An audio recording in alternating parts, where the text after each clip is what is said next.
प्रिय विद्यार्थियों, Gurukul coaching classes के इस ऑनलाइन और निःशुल्क प्लेटफॉर्म में आप सभी का हार्दिक स्वागत और अभिनंदन है। आज की हमारी क्लास वैदिक गणित पर होने वाली है। आपके कक्षा 10 का चैप्टर नंबर फर्स्ट वैदिक गणित है। वैदिक गणित को मानस गणित भी बोलते हैं और वैदिक गणित में भी हमारे जो टॉपिक है वो जोड़, बाकी, गुणा है, भाग है, वर्ग है, घनमूल है, वो है। लेकिन इनको करने की विधियां क्या थोड़ी अलग है। अपन जो सामान्य विधि अपनाते हैं ना गणित में, उसी तरीके से नहीं करना है। और समीकरण है, समीकरणों को भी उसी तरीके से नहीं करना जो वैदिक विधि से ही हल करनी है। ये एक पाश्चात्य गणित है जिसमें किसी भी प्रश्नों को हल करने की उचित और सरलतम विधियां प्रयुक्त की गई हैं। चलो आज की क्लास स्टार्ट करते हैं। वैदिक गणित, मानस गणित, प्राचीन गणित। अब भाई सबसे पहले बात आती है वैदिक गणित में जोड़, बाकी, गुणा, भाग। लेकिन अपन उन्हीं प्रश्नों को सम्मिलित करेंगे क्योंकि टाइम बहुत कम है। एग्जाम की दृष्टि से वेरी इंपॉर्टेंट पर्सन होंगे, उन्हीं को अपन हमारी क्लास में सम्मिलित कर लेंगे। देखो, सबसे पहले अपन जैसे जोड़ होती है, जोड़ में नॉर्मल सभी को आती है। जैसे इनको ऐड करना है वैदिक गणित से, नॉर्मल जोड़ लेना, तो क्या करना है? 4 और 8 होते हैं 12, तो 10 आते ही एक अधिक n पूर्णांक का साइन लगाया जाता है। एक अधिक n पूर्णांक का मतलब जैसे 0 के ऊपर एक बिंदी लगा दी मैंने, तो 0 पे एक अधिक मतलब एक अधिक, इसका मतलब होता है 1। अब 1 के नीचे अगर मैंने बिंदी लगा दी तो एक न्यून है, तो इसका मतलब है कि 1 में से 1 घटाओ, इस बिंदी का मतलब होता है 1 घटा दो, तो इसका मतलब क्या होगा? 0। ऐसे अब योग करना है तो 4 और 8 12, तो 12 डायरेक्ट नहीं लिखते हैं, तो क्या करना है? इधर वाला 1 का बनाते हैं एक अधिक और इधर लिखते हैं 2। फिर क्या करना है? 3 और 1 4 और 2 6, इस प्रकार से इसका योग करते हैं। फिर जैसे अपन के जो सिलेबस में है 10th के, उसमें डबल योग होता है। जैसे मैंने ऐसे लिख दिया 3 4 8 2 4 6 3 4 3 2 3 3, जैसे कोई मन से एग्जांपल ले दिया ऐसे, ठीक है। अपन के सिलेबस में ये वाली योग भी है और ये वाली योग को बोलते हैं मौखिक योग संक्रिया विधि द्वारा। मौखिक योग संक्रिया विधि। क्या पता एक नंबर का क्वेश्चन आ जाए। ये चैप्टर आपका 1 + 1 + 1 यानी 1 + 1 + 2 के रूप में डिवाइड है। टोटल मिला के 4 नंबर का चैप्टर है, 4 अंक का। एक नंबर के 2 क्वेश्चन आते हैं और एक क्वेश्चन आता है 2 नंबर का। 1 नंबर का क्वेश्चन या तो आपके योग का आएगा, या बाकी का आएगा, या फिर गुणा का आएगा, या निखिल विधि से वर्ग ज्ञात करने का, कुछ भी हो सकता है, या समीकरण का आ सकता है। 1 नंबर वाले क्वेश्चन में इन चीजों को सम्मिलित किया जाता है और 1 नंबर बाकी बचा है वो आपके फिक्स है, समीकरण का ही आएगा। और 2 नंबर वाले क्वेश्चन में या तो आपका घनफल विधि से, निखिलम विधि से घनफल ज्ञात करना, या निखिलम या प्रवर्तीय योजित विधि से भाग, या फिर दवजाम विधि से भाग। 3 टाइप के भाग है आपके, प्रवर्तीय, निखिलम और दवजाम विधि। अब देखो मौखिक योग संक्रिया विधि से योग कैसे ज्ञात करते हैं। इसमें क्या होता है? इसमें तो एक पद आपस में, संख्या आपस में जोड़ते हैं और फिर एक अधिक लगाते हैं। इसमें क्या करना? दो स्टेप साथ काउंट होंगे। जैसे 82 और 34 को ऐड करना, इन दोनों को साथ में जोड़ना, फिर 100 पे काम होता है और इधर 10 पे। 10 और 10 से ऊपर होते ही एक अधिक लगा दिया। इसमें 100 से ऊपर होगा तब 100 एक अधिक का काम करेगा। 4 और 2 6 और 8 और 3 11। 116 है, 116 का 100 + 16, तो देखो इधर तो एक अधिक लगा दिया, यहाँ तक कितना बचा? 16 और 33 को आप ऐड कर दो। 33 + 16 कितना हुआ? 49। इस प्रकार से आपको योग करना, फिर यही प्रक्रिया इधर रिपीट करनी है। आप कर सकते हैं, बिल्कुल नॉर्मल है। अब है व्यवकलन, बाकी में क्या है? 2 टाइप की, एक अधिक n पूर्णांक प्लस प्रमित्र अंक और एक है एक न्यूनन पूर्णांक प्लस प्रमित्र अंक। पहले अपन करते हैं एक अधिक n पूर्णांक प्लस प्रमित्र अंक। एक अधिक n पूर्णांक मतलब एक अधिक प्लस प्रमित्र अंक की सहायता से व्यवकलन ज्ञात करना। प्रमित्र अंक क्या कहलाते हैं? जैसे 3 का परम मित्र अंक क्या होता है, ऐसे दो अंक जिनका योग 10 हो वो आपस में क्या कहलाते हैं, परम मित्र अंक कहलाते हैं। कोई भी दो अंक जैसे 3 + 7 = क्या है 10, तो ये दोनों आपस में एक दूसरे के क्या है, परम मित्र अंक है। तो 3 का परम मित्र अंक क्या है 7 और 7 का परम मित्र अंक क्या है 3। जैसे मैं एक क्वेश्चन दे दूं कि 1 का परम मित्र अंक क्या, तो 1 का परम मित्र अंक 9 और 9 का परम मित्र अंक 1 और दोनों का योग कितना होता है 1 + 9 = 10, ये परम मित्र अंक होता है। और एक अधिक पूर्णांक का मतलब एक अधिक, और एक निर्णय का पूर्णांक का होता है एक कम। कोई भी एक बाकी लेता हूं मैं, जैसे 3 4 6 और इधर ले लिया मैंने 8 4 और 2। बाकी ज्ञात करनी है, ऊपर दे देगा निम्नलिखित का वैकलन ज्ञात करो। अगर आपको ऐसा दे दे कि एक अधिक पूर्णांक प्लस परम मित्र अंक की सहायता से करनी है तो अपन वाला फॉर्मूला यूज करना। अगर ऐसे बोल दे कि भाई इसका वैकलन ज्ञात करना, तो चाहे एक अधिक पूर्णांक प्लस परम मित्र अंक वाला फॉर्मूला यूज करो या एक अधिक एक न्यूनतम पूर्णांक प्लस परम मित्र वाला अंक वाला फॉर्मूला यूज करो। पहले ये देखते हैं एक अधिक पूर्णांक प्लस परम मित्र अंक वाला। देखो एक अधिक पूर्णांक एक अधिक यानी इधर वाले अंक पे क्या लगाना है, एक अधिक लगाता है। सबसे पहले क्या करना है, नॉर्मल बाकी कैसे इधर से स्टार्ट होती है, 6 में से 8 गए तो 6 में से 8 तो जाता ही नहीं भाई, तो क्या करेंगे, अगर डायरेक्टली कोई अंक माइनस हो जाता है, जैसे ऊपर 8 है और नीचे 6 है, तो उसे तो हम नॉर्मल तरीके से माइनस कर देते हैं। लेकिन अगर यहाँ प्रोसेस किया उल्टा है, इधर ऊपर 6 है नीचे है 8, तो क्या करेंगे, अगर 6 में से 8 नहीं घटता है तो नीचे वाले अंक का क्या लेते हैं, परम मित्र अंक। साइड में आप संकेत भी लिख सकते हैं, जैसे देखो 8 का परम मित्र अंक, 6 में से 8 नहीं जाएगा तो क्या करेंगे, 8 का परम मित्र अंक। 8 का परम मित्र अंक क्या है, मित्र अंक 8 का परम मित्र अंक है 2। क्लियर, 2 लिख देता हूं 2। अब इस 2 में क्या करना है, ऊपर वाला अंक क्या करना है, ऐड करना है। 2 + 6 कितने होंगे, इधर कितना आया 8। जब भी आप परम मित्र अंक का सारा लेते हो, जब भी आप परम मित्र अंक का सारा लेते हो तो साइड वाले पे क्या लगाना है, एक अधिक है। और अगर नॉर्मल तरीके से घटाते हो तो यहाँ एक अधिक लगाने की या एक निर्णय लगाने की कोई जरूरत नहीं। अब यार हमने एक परम मित्र अंक की सहायता ली तो इधर क्या डालेंगे, एक अधिक। अब देखो 4 और ऊपर एक अधिक, ये 5 का काम करेगा। 4 में से 5 नहीं घटेगा तो क्या करेंगे, इधर नीचे वाले 5 का परम मित्र, 5 का परम मित्र क्या है 5 ही है, 5 और 5 10। 5 में क्या ऐड करेंगे, ऊपर वाला कितना आया 9, तो इधर कितना लिख दूंगा 9।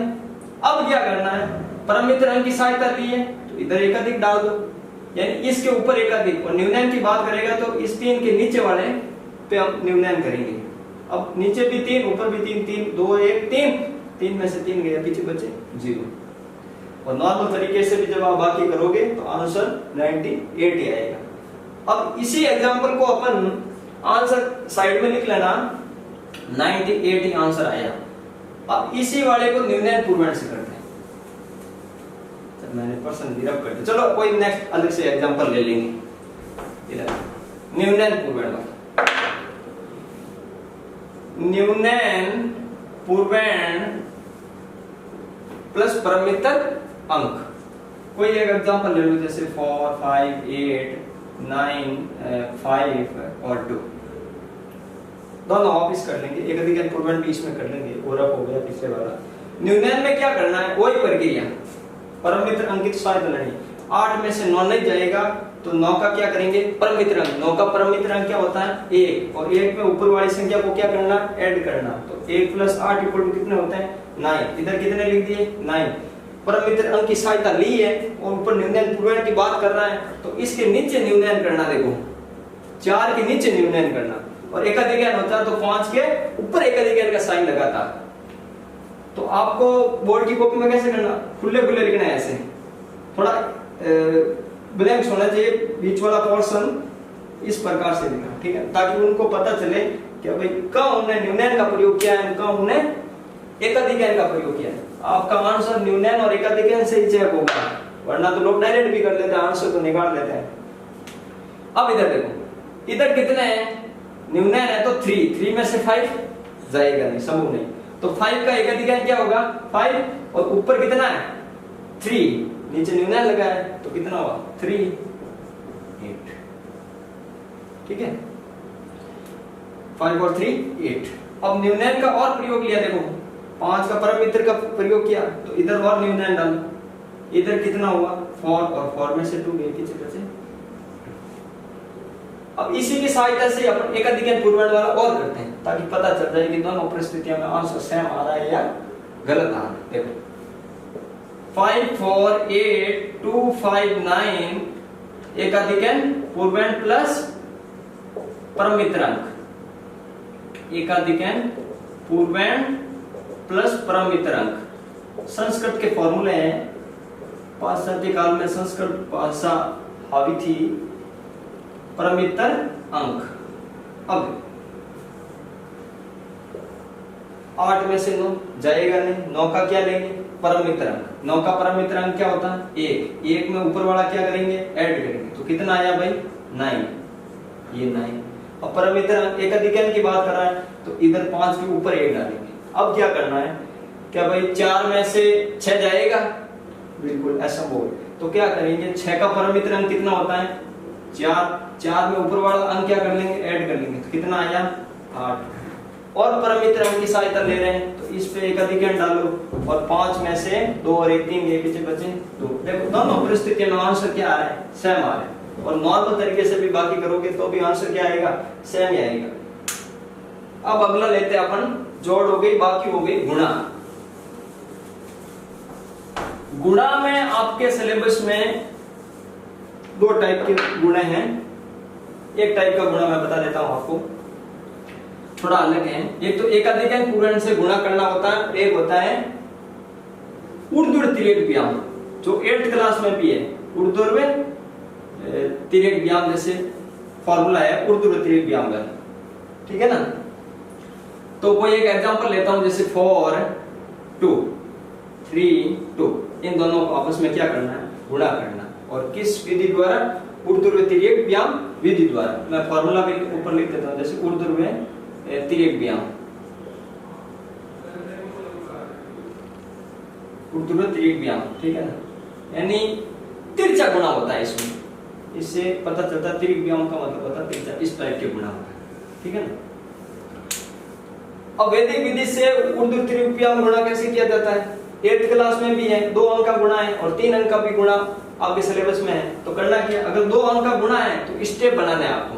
साइड में देखो 2 अंक का गुणा है तो 3 स्टेप बनाओ, 1 2 और 3। और अगर 3 अंक का गुणा है तो स्टेप कितने बनाने हैं 1 2 3 4 और 5। और 4 अंक का गुणा है तो फिर 7 स्टेप, 2 स्टेप प्लस होते जाते हैं। 2 अंक का गुणा 3 स्टेप, 3 अंक का गुणा तो 5 स्टेप और 4 अंक का गुणा तो 7 स्टेप। लेकिन आपके सिलेबस में तो 3 तक ही है। अब मैं 3 का ही देता हूं, सब चीजें क्लियर हो जाएगी। यहाँ 3 डाल देता हूं, यहाँ 2 कर देता हूं। अब 3 अंक का गुणा सामान्य विधि से तो अलग होता है, वैदिक विधि से अलग होता है। स्टेप कितने बनाने हैं, ये 4 और ये 5। और 2 अंक का होता तो 1 2 और 3। अब करना क्या, देखो पीछे वाले दोनों को इधर रख दो, 2 और 2 इधर, ये देखो ये दोनों आ गए। अब इन दोनों को 4 2 और 3 2, फिर इन तीनों पीछे से चीजों को क्लियर करते जाओ।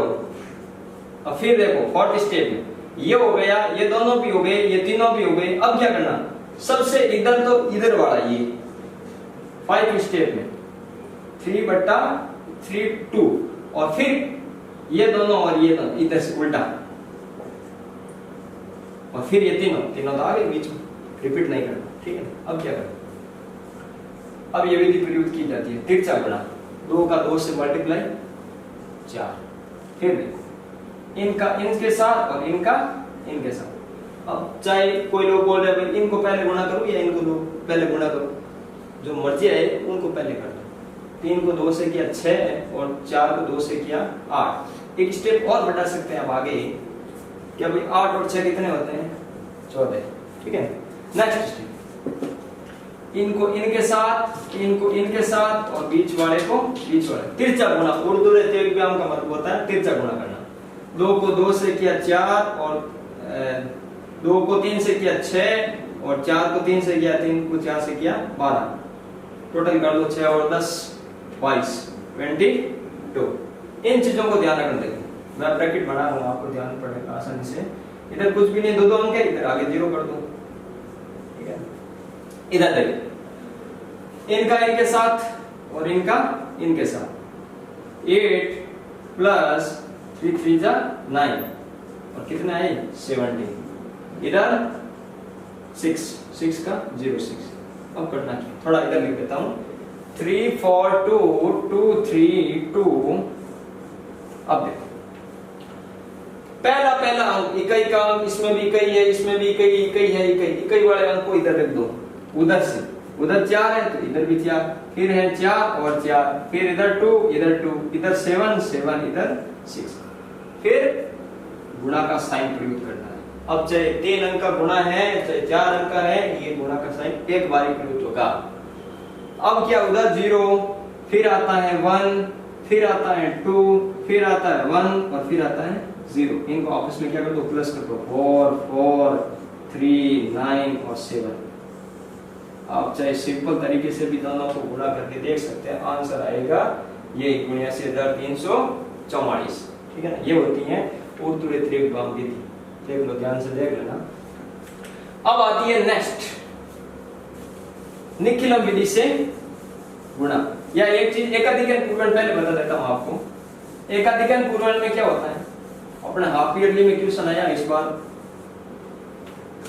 देखो एकाधिकन में क्या होता है कि जैसे मैं कोई 2 अंक लिख रहा हूं, जैसे 2 1/6 इंटू 2 से 1/6 इंटू 2 से 1 ऐसा कुछ भी मन से एग्जांपल ले रहे हैं अपन, 5 लिख दीजिए, ठीक है ना।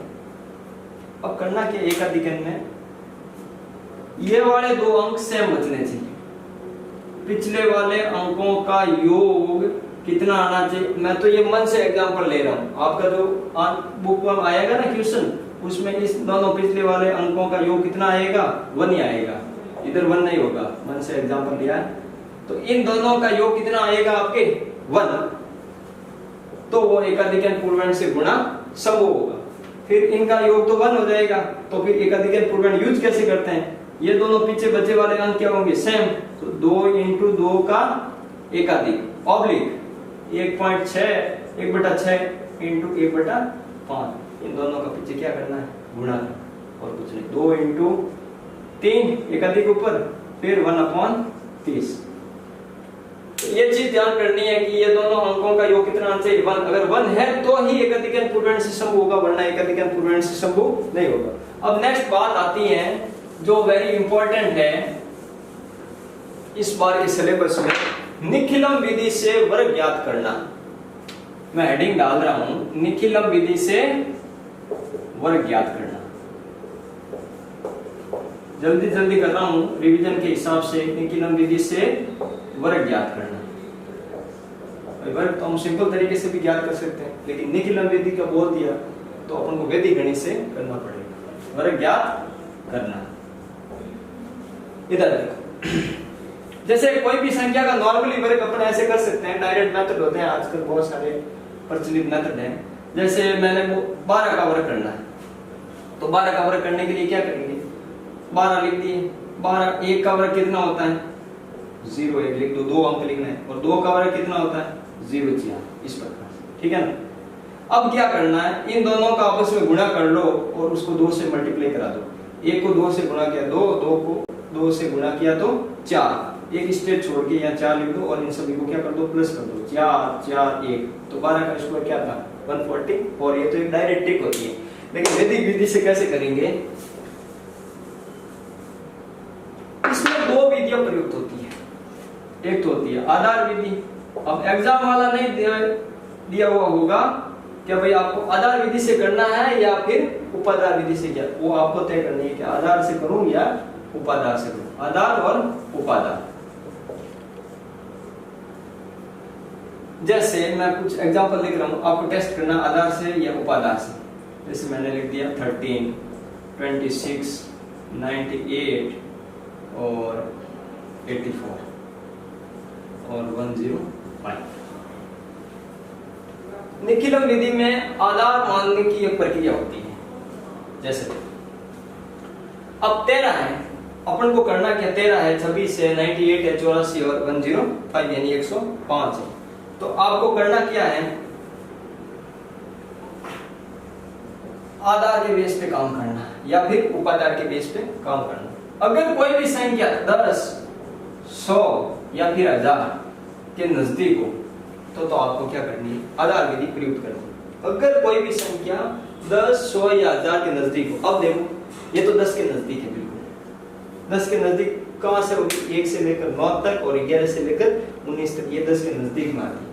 इसी प्रकार आप 100 के नजदीक की भी पहचान कर सकते हो, 1000 तो आपके सिलेबस में है नहीं, तो 1000 के नजदीक भी 991 से लेकर 1009 तक 1000 के नजदीक रहती है। अब देखो 26 क्या है, 10 के नजदीक नहीं, तो ये तो आधार विधि से प्रयुक्त होगा और ये उपाधार। ये देखो 100 के नजदीक है आधार, तो आपको वो परख करनी है प्रश्न को देख करके भी आधार विधि से करूं या फिर उपाधार विधि से करूं। ये देखो 100 वाली तो 91 से 109 तक होती है, तो ये भी उपाधार। तो एक एग्जांपल अपन आधार विधि का लेंगे, एक एग्जांपल उपाधार विधि का लेंगे, ये भी आधार विधि से 100 के नजदीक है।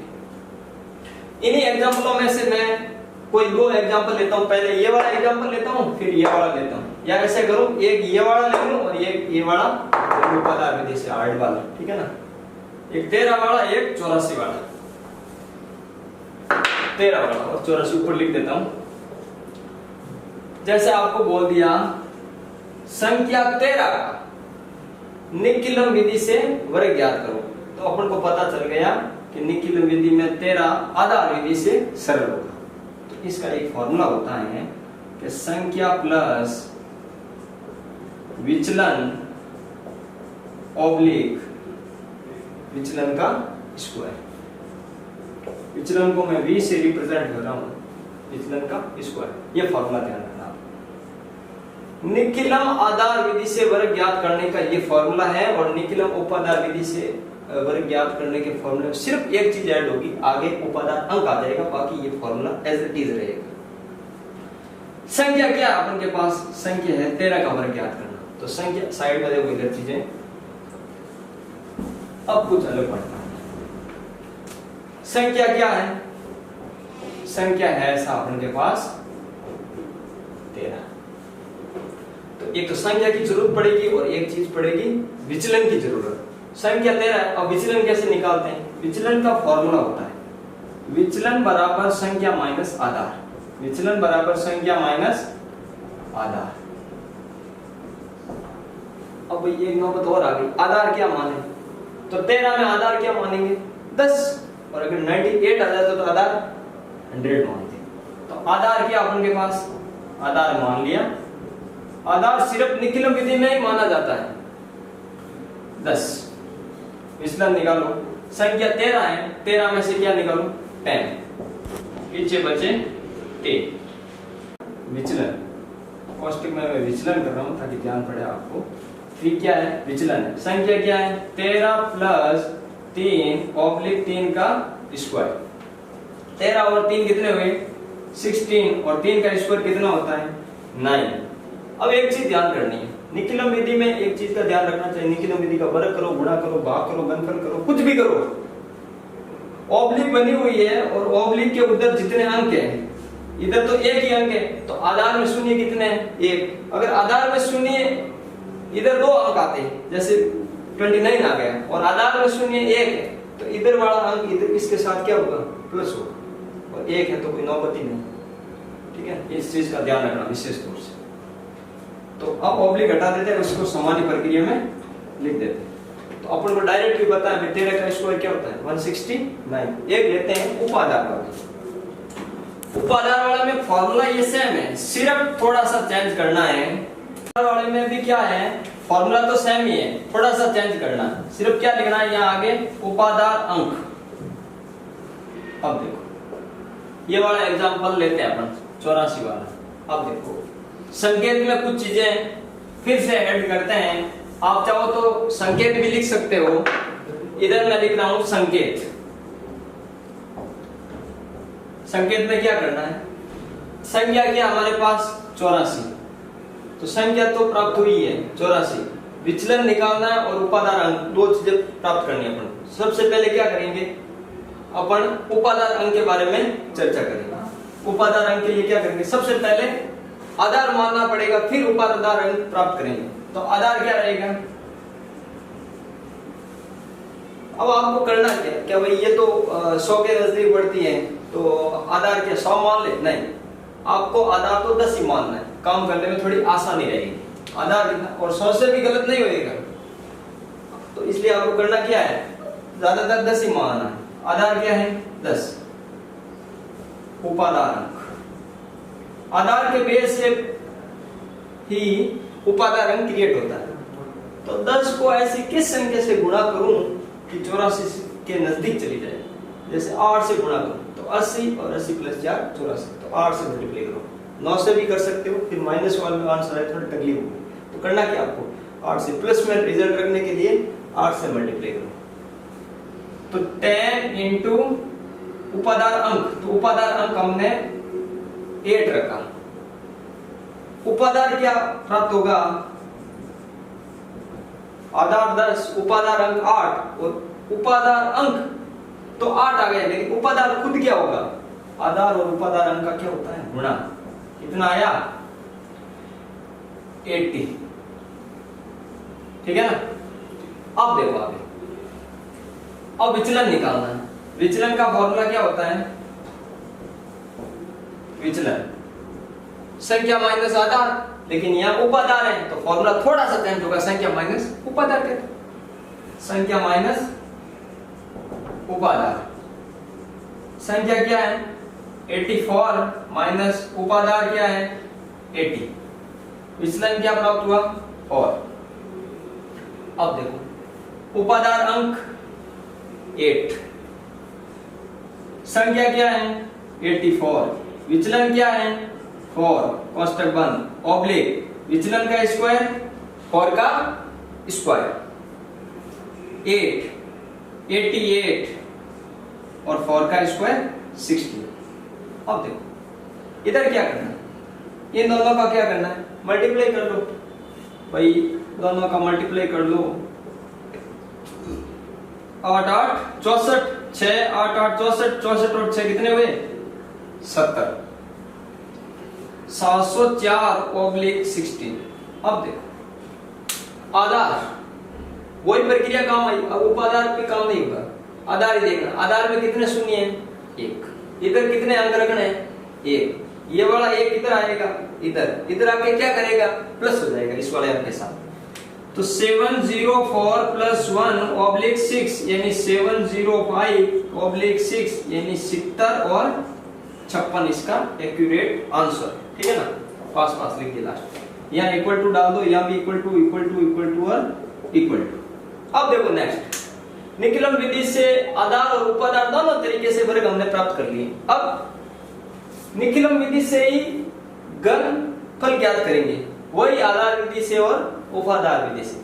इस पूरी प्रक्रिया को मैं रख कर, आप डायरेक्ट अलग से भी चेक कर सकते हैं 84 का सिंपल तरीके से, 84 का स्क्वायर क्या होता है 70 56 ही आएगा।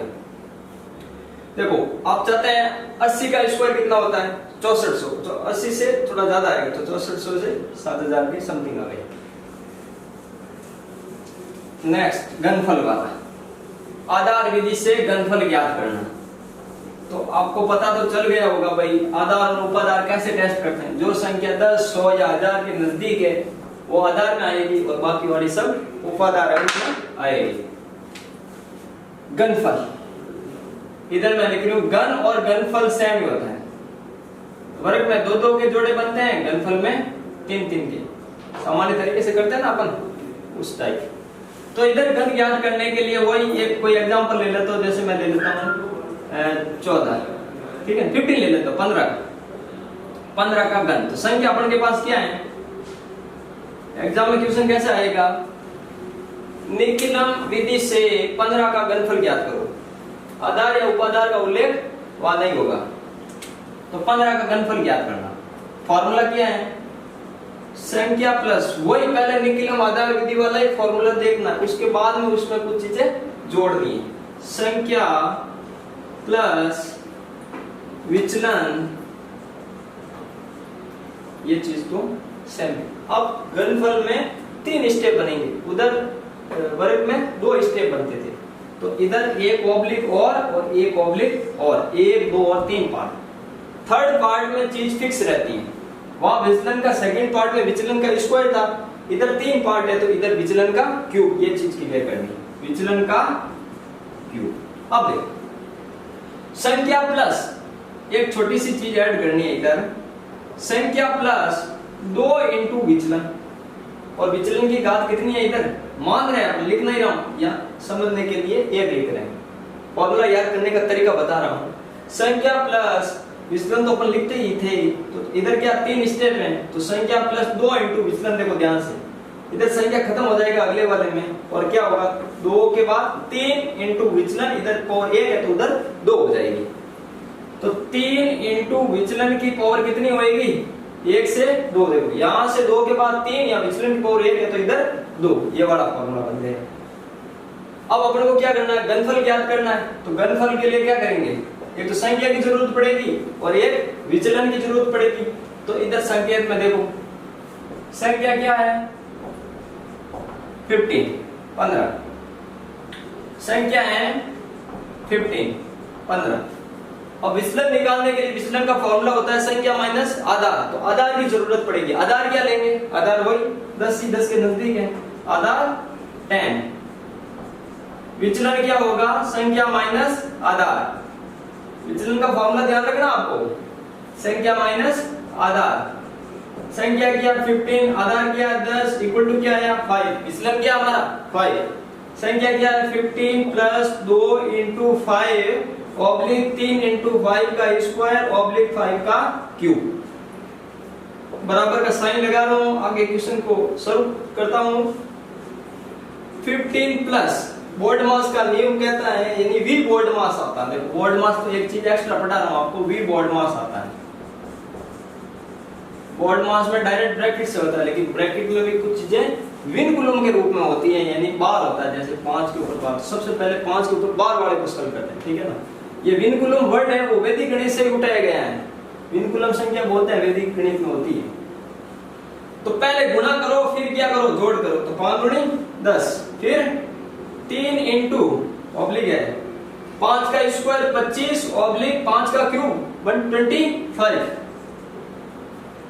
15 प्लस 10 अब ऐड कर लो 25, और 25 3 75 और 125।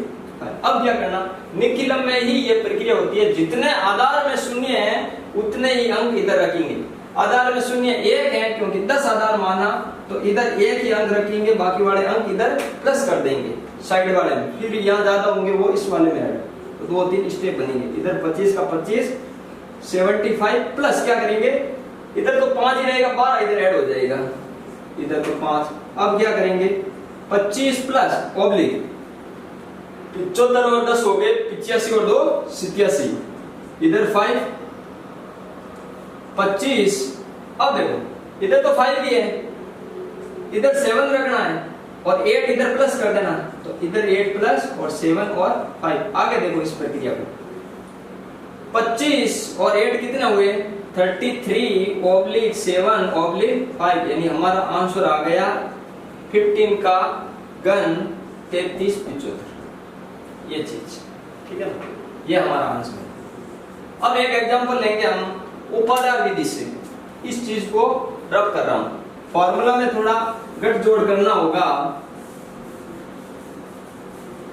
एक फॉर्मूला ध्यान रखना, बाकी ऑटोमेटिक एक दूसरे पर निर्भर है, सिर्फ और सिर्फ वर्ग वाला, उसके बाद ऑटोमेटिक जनरेट हो जाएंगे।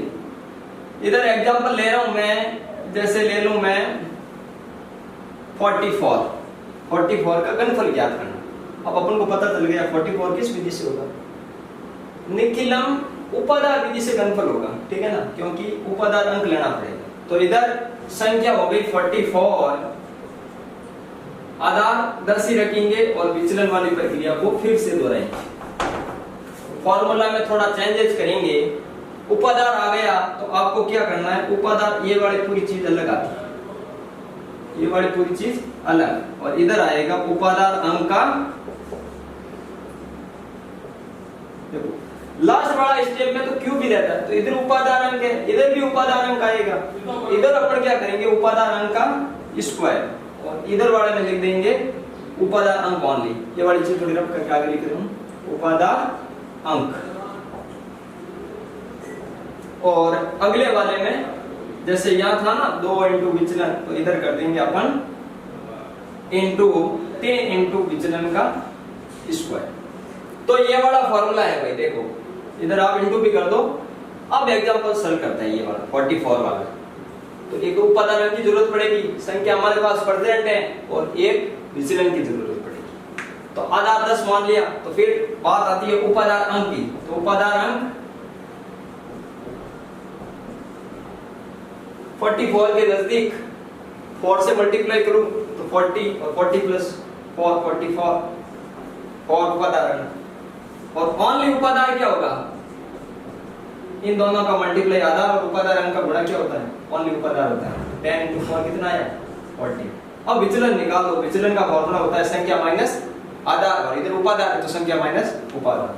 संख्या क्या हमारे पास 44 माइनस उपादान क्या 40, तो इक्वल टू क्या आ गया 4 आ गया विचलन। अब इस फॉर्मूले में वैल्यू पुट कर दो। उपादान अंक क्या है, उपादान अंक हमारे पास है 4, तो 4 का स्क्वायर इंटू संख्या क्या है 44 प्लस 2 इंटू विचलन क्या है, विचलन हमारे पास है 4 कोष्टक बंद, 4 की पावर 1 है तो 4 ही होगा, ऑब्लिक ये वाली ऑब्लिक। उपादान अंक हमारे पास है 4 इंटू 3 इंटू विचलन का स्क्वायर 4 का स्क्वायर और विचलन का क्यूब 4 का क्यूब। इधर इक्वल टू के हिसाब से 4 का स्क्वायर 16 इंटू इधर 44 प्लस 4 टू जा 8 ऑब्लिक। फिर तो क्या करना, डायरेक्ट कर देते हैं 4 इंटू 3 इंटू 4 का स्क्वायर 16 और 4 का क्यूब कितना होता है 4 चौक 16 16 चौक 64। फिर 16 इंटू इन दोनों को प्लस कर दो, कितना होगा भाई 6 ऐड करो तो 50 और 2 ऐड कर दो 52 ऑब्लिक। इन तीनों का गुणा कर दो 16 चौक 64, 64 को 3 से मल्टीप्लाई करा दो, 4 3 12 18 19 192 ऑब्लिक 64। इन दोनों का भी गुणा कर दो 52 इंटू 16 12 31 2 और 5 2 3 8 830। ऐसी कोई गुणा मिस्टेक भी हो सकती है भाई, फिर भी ध्यान तो रख रहे हैं। और 64। अब क्या करना, वही प्रक्रिया दोहरानी आपको बार बार भाई, इधर 4 रखना है, इधर 6 इसमें ऐड करना, फिर इधर वाले में एक अंक रखना, फिर बाकी वालों को इसके साथ ऐड कर देना। आप खुद स्वयं भी कर सकते हैं, बार बार करने की कोई जरूरत नहीं। अब देखो, अब एक समीकरण वाला क्वेश्चन लेते हैं जो हमारे अपीयरनी में आया है,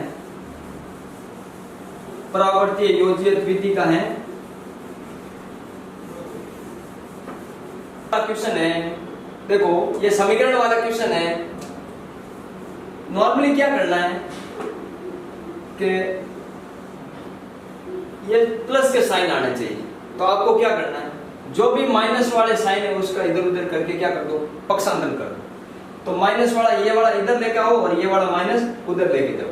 और अगर आपको ऑलरेडी एग्जाम में प्लस का ही साइन दे रखा है तो डायरेक्ट क्या करना है, इधर वाला पक्ष वाम पक्ष होता है, उधर वाला दक्षिण पक्ष। तो वाम पक्ष के हरों का योग और दक्षिण पक्ष के हरों का योग अगर बराबर है तो किसी एक हर के योग के बराबर 0 रख के उसकी वैल्यू अपन प्राप्त करते हैं।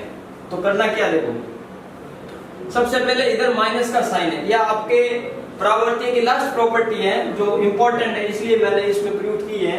और एक नंबर का एक समीकरण वाला क्वेश्चन जरूर आएगा, और एक नंबर वाला कुछ भी हो सकता है, जोड़ बाकी गुणा में से और वर्ग में से घन में से।